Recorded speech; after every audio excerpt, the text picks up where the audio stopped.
Boa tarde, pessoal. Novamente aqui com vocês, é grande satisfação. Meu nome é Elder Sanches e hoje nós vamos fazer o Evangelho junto. Primeiramente, eu vou fazer oração, ler uma mensagem, leio o Evangelho, o explico, faço uma nova oração e aí nós terminamos o nosso trabalho dessa tarde. Então vamos lá? Vamos começar com a nossa oração. Deus Pai Todo-Bondoso, muito obrigado por mais essa oportunidade de estarmos reunidos em torno da Tua Palavra, que a gente consiga, nessa tarde, assimilar todos os aprendizados dos bons espíritos e, acima de tudo, aplicá-los no nosso cotidiano. Abençoe nossa vida, que a gente valorize nossa vida, a nossa família e a possibilidade de reparação do que a gente possa ter feito de errado nessa vida e em outra. Então, a gente esteja muito atento à importância da nossa vida e do bem viver. Muito obrigado e assim seja. Agora, nós vamos ler o texto. Dores que ensinam. O expediente de trabalho terminara e alguns colegas permaneciam no local em conversa amena. Entre um assunto e outro, um deles comentou a respeito da nova colega. Dizia que a imaginava um tanto esnobe, pretensiosa mesmo. Porém, se surpreendeu por constatar que, ao contrário do seu conceito pré-estabelecido, ela se mostrara simples, cordial, amável mesmo. Os demais acrescentaram comentários no mesmo sentido, até que foram interrompidos por outro colega. Eu conheço Silvia há bastante tempo, comentou, desde quando éramos adolescentes. Ela veio de uma família abastada, nunca lhe faltou nada. Teve educação primorosa, frequentando os melhores colégios. Seu pai, muito amoroso, era um grande professor da universidade local, respeitado, elegante, um verdadeiro fidalgo. Foi nesse meio que ela cresceu e sempre se mostrou envaidecida, não somente pelos seus recursos financeiros, também pela família estruturada, um pai amável e o nome de família. Enfim, tudo lhe constituía fonte de presunção. Porém, a vida não foi tão tranquila na sequência dos anos.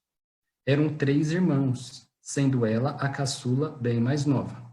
Sua irmã, a primogênita, tinha sérios problemas emocionais. Engravidou cedo e logo se mostrou totalmente incapaz de criar o filho. Em razão disso, Silvia assumiu o sobrinho, tomando para si todas as responsabilidades naturais da maternidade. Os anos se passaram.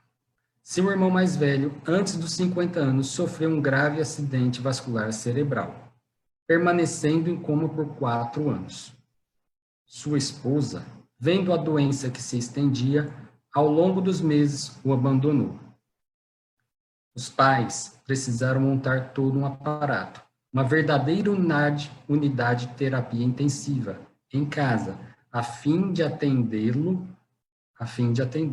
A fortuna foi sendo dilapidada pelo custear de tão caro tratamento. Com a morte do filho e da filha que sucumbiu vítima por um câncer, o pai, alquebrado pelas dores, foi definhando até a morte, como quem houvera desistido de viver.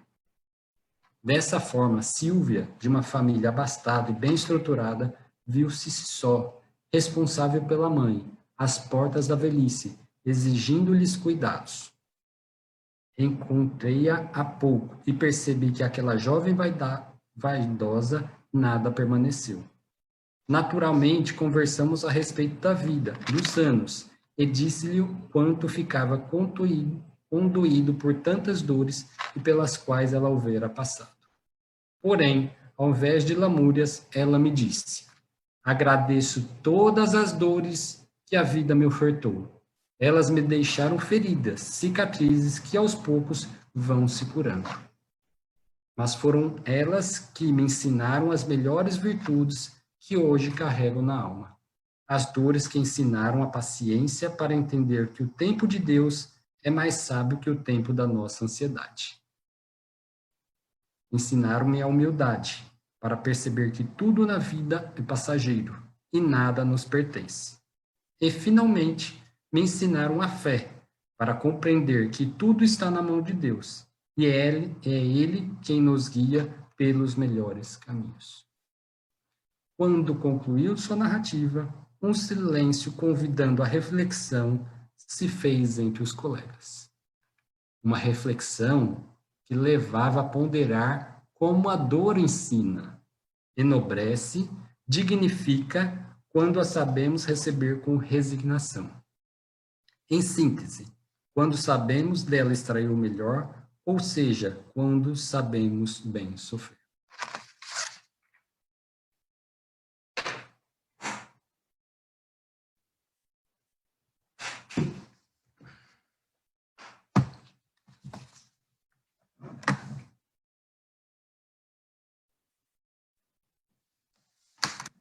Hoje, o Evangelho do Lar vai ser sobre o capítulo 5, Bem-aventurados aflitos, e o item é Causas das aflições. Vamos lá? Vou ler o texto, depois a gente passa a uma breve explicação. Mas se há males do quais o homem é causa primeira nesta vida, há outro, pelo menos na aparência, que lhes são completamente estranhos e que parecem atingir como por fatalidade. É tal, por exemplo, a perda de seres queridos e de arrimos de família. Tais são ainda os acidentes que nenhuma previdência poderia impedir, os reveres da fortuna que frustraram todas as medidas de prudência, os flagelos naturais, em seguida as enfermidades de nascimento, sobretudo aquelas que tiram aos infelizes os meios de ganhar sua vida pelo trabalho, como as deformidades, a idiotia, o cretinismo, etc. Aqueles que nascem em semelhante condição seguramente nada fizeram nesta vida para merecer tão sorte, tão triste, sem compensação que não podiam evitar, que estão na impossibilidade de mudarem por si mesmos, e que os coloca à mercê da cosimeração pública. Por que, pois, seres tão infelizes, ao passo que ao seu lado, sob o mesmo teto, na mesma família, outros são favorecidos sob todos os aspectos? Quer dizer, enfim, dessas crianças que morrem em tenra idade e não conheceram a vida senão o sofrimento, problemas que nenhuma filosofia pôde ainda resolver, anomalias que nenhuma religião pôde justificar, e que seriam a negação da bondade, da justiça e da providência de Deus, na hipótese de ser a alma criada ao mesmo tempo que o corpo, e sua sorte estar irrevogavelmente fixada uma após estada de alguns instantes sobre a terra. Que fizeram essas almas que acabaram de sair das mãos do Criador para suportar tantas misérias neste mundo e merecer no futuro uma recompensa, uma punição qualquer, quando não puderam fazer nem o bem, nem o mal? Entretanto, a virtude do axioma que todo efeito tem uma causa, essas misérias são efeitos que devem ter uma causa. E desde que não se admita um Deus justo, essa causa deve ser justa. Ora, a causa precedendo sempre o efeito, uma vez que não está na vida atual, deve ser anterior a essa vida, quer dizer, pertencente a uma existência precedente. Por outro lado, Deus não podendo punir pelo bem que se fez, nem pelo mal que não se fez, se somos punidos é porque fizemos o mal. Se não fizemos o mal nesta vida, o fizemos numa outra. É uma alternativa na qual é impossível de escapar, e na qual a lógica diz que ao lado está a justiça de Deus. O homem, pois, não é sempre punido ou completamente punido na sua existência presente, mas não escapa jamais das consequências de suas faltas. A prosperidade do mal não é senão momentânea. Se ele não espia hoje, espiará amanhã. Ao passo que aquele que sofre está em expiação de seu passado, a infelicidade que à primeira vista parece merecida, tem, pois, sua razão de ser, e aquele que sofre pode dizer sempre: perdoai, Senhor, porque pequei. Os sofrimentos por causas anteriores são frequentemente como o das faltas atuais, as consequências natural da falta cometida. Quer dizer que, por uma justiça distributiva rigorosa, o homem suporta o que fez aos outros suportarem. Foi duro e desumano, ele poderá ser, a seu turno, duramente e com desumanidade. Se foi orgulhoso, poderá nascer uma condição humilhante. Se foi avarento, egoísta ou fez mau uso da sua fortuna, poderá ser privado do necessário. Se foi mau filho, poderá sofrer com os próprios filhos. Assim se explicam pela pluralidade das existências, pela destinação da Terra como um mundo expiatório, as anomalias que apresentam a repartição da felicidade e da infelicidade entre os bons e os maus nesse mundo.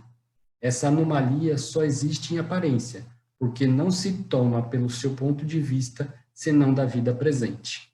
Mas se eleva pelo pensamento de maneira a abranger uma série de existências, se verá, cada um recebe a parte que merece, sem prejuízo da que lhe é dada do mundo dos espíritos, que a justiça de Deus jamais é interrompida. Então, nesse capítulo, causas anteriores das aflições, a gente pode discorrer brevemente o seguinte: as nossas dores, as nossas vicissitudes, elas podem ter causa nessa existência ou numa existência precedente. Se nós fizermos uma análise acurada dessas dores e nós não encontrarmos causas nessa vida, certamente são de vidas precedentes. A doutrina espírita é extremamente esclarecedora e ela nos informa que todo efeito tem uma causa. Então, se a causa não está nessa vida, está em existências precedentes. Nós não somos frutos de apenas uma única existência. Nós somos espíritos imortais, frutos de várias existências. Fazendo uma analogia, nós podemos pegar uma novela. Nós temos a novela, mas ela é composta de vários capítulos. Um seriado hoje, ele é composto de vários episódios, e esses episódios seriam as nossas vidas precedentes. Então, ao nascermos, a gente tem um perispírito na qual estão cravados, armazenadas todas as informações de existências precedentes. Então, partindo no pressuposto que Deus é justo e bom,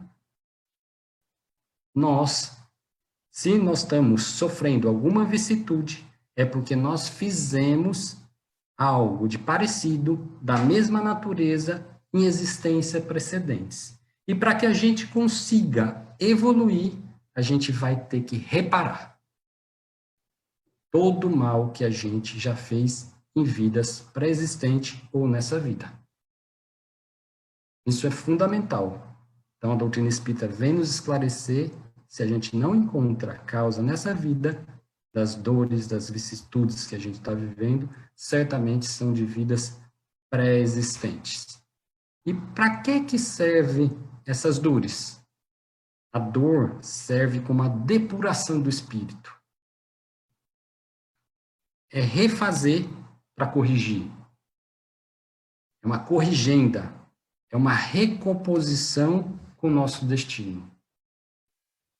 E a gente, além de a gente sofrer, a gente tem que sofrer bem. Bem-aventurados aflitos.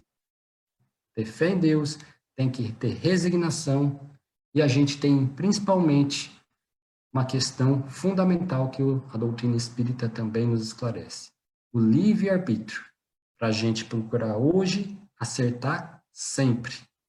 Independente do que a gente esteja vivendo, a a gente tem que procurar, a cada dia, fazer uma análise crítica da nossa existência, o que está nos incomodando, quais são as dores, quais são a natureza dessas dores, e procurar combater. E cotidianamente, sermos bons, caridosos, não sermos orgulhosos. Aparentemente, no mundo, há vencedores. Mas sobre que aspecto? É sobre o aspecto material? Sobre o mundo materialista? O que ele está fazendo para vencer no mundo material? Causando mais prejuízos a outros seres? Então, se for nesse sentido, certamente o que vai estar acontecendo? Para o lado espiritual, ele vai estar piorando, fazendo novos débitos. Então, a gente tem que estar muito atento às nossas escolhas, aos nossos pensamentos e às nossas atitudes. Essa é a nossa função. Nossa função é estarmos preparados para fazer uma reforma íntima. Que nosso objetivo aqui na Terra é um aperfeiçoamento intelectual e moral, para que a gente consiga evoluir, consiga atingir uma felicidade plena, que a gente não tem, fruto do que a gente já fez de equivocado nessa vida ou em outras. Eu termino por aqui. Agradeço a atenção de vocês.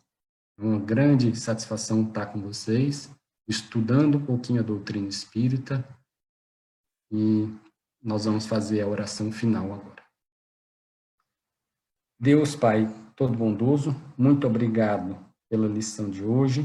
Agradecemos mais uma vez a nossa existência, a possibilidade de reparar todos os equívocos que a gente fez, mas não só eles, que a gente coloque em prática todas as nossas habilidades, pontos positivos que a gente já conseguiu em existências precedentes.